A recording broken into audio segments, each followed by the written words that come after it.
Welcome back to Boundless Books. Today, we're diving into Chapter 33 of Harry Potter and the Order of the Phoenix, titled Fight and Flight.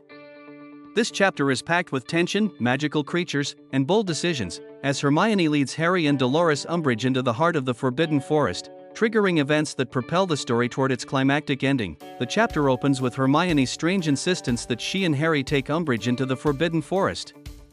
Harry is confused, but Hermione's urgency leaves him little room to argue. Umbridge follows them with smug self-assurance, assuming they are leading her to Dumbledore's mysterious weapon.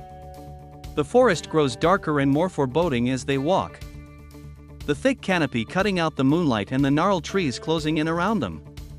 Harry tries to piece together Hermione's plan, but she remains tight-lipped, focused and determined. They suddenly step into a clearing and find themselves surrounded. Out of the trees step more than a dozen centaurs, led by the towering and fierce Bane. The herd's presence is commanding, half human, half horse. They emanate both nobility and danger. The air crackles with tension as Umbridge takes a step forward, her expression twisted with disdain. She calls the centaurs filthy half-breeds and demands they obey her as High Inquisitor of Hogwarts, flashing her wand and asserting her ministry power. The centaurs react with immediate outrage. They've long resented human interference and insults, and Umbridge's arrogance is the final straw. Arrows are raised, and their leader warns her to leave, but Umbridge doesn't stop. She even threatens to have the Ministry tame them, a fatal mistake. With a furious roar, the centaurs charge. Before Harry or Hermione can react, they seize Umbridge, ripping her wand away and dragging her into the trees as she shrieks in fury and fear.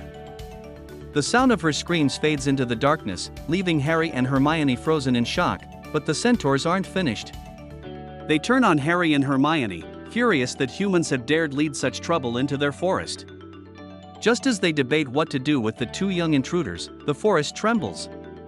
A massive figure bursts into the clearing, Grawp, Hagrid's half-giant brother.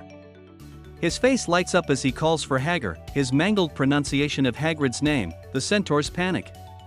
They fire arrows, some sticking in Grawp's arms and shoulders, but the giant seems more confused than hurt.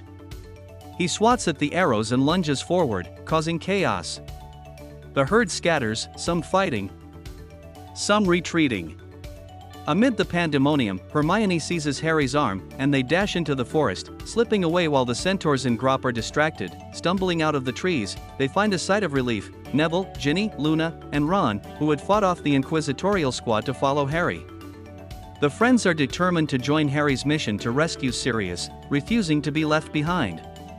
Harry hesitates. He feels responsible for dragging them into danger, but their loyalty wins out. There's one problem: transportation. They need to get to London fast, and no broomsticks are in sight. That's when Luna, ever calm and insightful, points to what seems to be empty space. Only Harry, Luna, and Neville can see them, but the faint outlines of thestrals, skeletal, winged horses, are there, drawn by the scent of blood from Grawp's encounter. Harry is uncertain about flying them, but with no time to spare, he agrees. Ginny and Hermione mount invisible creatures, guided by Luna and Harry's instructions. Slowly, the creatures lift off the ground, their powerful wings carrying them toward the distant lights of London. Key moments in the chapter include: Hermione cunningly lures Umbridge into the Forbidden Forest, setting the stage for her downfall. Umbridge insults and provokes the centaurs, leading to her being dragged away. Grawp's sudden entrance escalates the chaos and inadvertently saves Harry and Hermione. The loyal friends Ron, Neville, Luna, and Ginny insist on joining the rescue mission.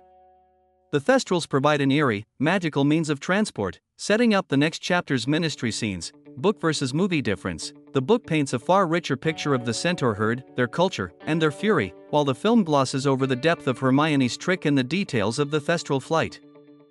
The tension, danger, and magical realism are far more vivid on the page. That wraps up Chapter 33, Fight and Flight. This chapter gives us poetic justice for Umbridge, a reminder of the forest's wild magic, and the first airborne step toward the thrilling conclusion.